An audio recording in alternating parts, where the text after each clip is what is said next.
পোকা দিয়ে তৈরি হচ্ছে মেয়েদের প্রিয় লিপস্টিক। শুনতে অবিশ্বাস্য মনে হলেও এটাই সত্যি। বাজারে নানা রঙের লিপস্টিক পাওয়া যায়, তবে টকটকে লাল রঙের লিপস্টিক মেয়েদের কাছে সবচেয়ে বেশি জনপ্রিয়। কিন্তু এই সুন্দর লাল রঙের উৎস হচ্ছে একটি পোকা। এই পোকার নাম হলো কোচিনিল। পোকাটি খুবই ছোট, অনেকটা চালের মতো। তবে রং তৈরির মূল কারিগর কিন্তু এই মেয়ে কোচিনিল পোকারা। এই পোকারা ক্যাকটাস গাছে বাসা বাঁধে। নিজেদের শরীর থেকে ওরা কার্বনিক অ্যাসিড নামে এক ধরনের লাল রস বের করে।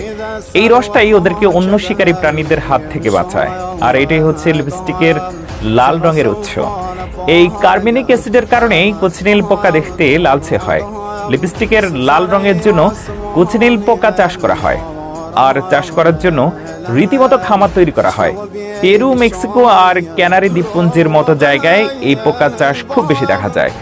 এইসব অঞ্চলের আবহাওয়া কোচিনিল পোকা চাষের জন্য খুবই উপযোগী। চাষিরা প্রথমে বিস্তীর্ণ জমিতে সারিবদ্ধভাবে বিশেষ জাতের ক্যাকটাস গাছ লাগান। এই ক্যাকটাস গাছগুলোই কোচিনিল পোকাদের খাবার আর আশ্রয়স্থল। যখন ক্যাকটাস গাছগুলো বেড়ে ওঠে, তখন চাষিরা খুব সাবধানে মেয়ে কোচিনিল পোকাদের সেই গাছের গায়ে ছেড়ে দেন। এই পোকাগুলো ক্যাকটাসের রস শুষে খায় আর সেখানে ডিম পেড়ে বংশবৃদ্ধি করে। একটি পোকা থেকে কয়েকশো পোকার জন্ম হতে পারে। প্রায় 3 মাস সময় লাগে পোকাগুলো পূর্ণাঙ্গ হতে আর রং তৈরি করার মতো অবস্থায় পৌঁছাতে। পোকা সংগ্রহ করাটাও একটা ধৈর্যের কাজ।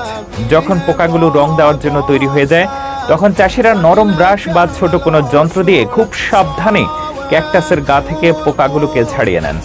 এমন ভাবে এই কাজটি করা হয় যাতে ক্যাকটাস গাছের কোনো ক্ষতি না হয়, কারণ এই গাছে আবার নতুন করে পোকা চাষ করা হবে।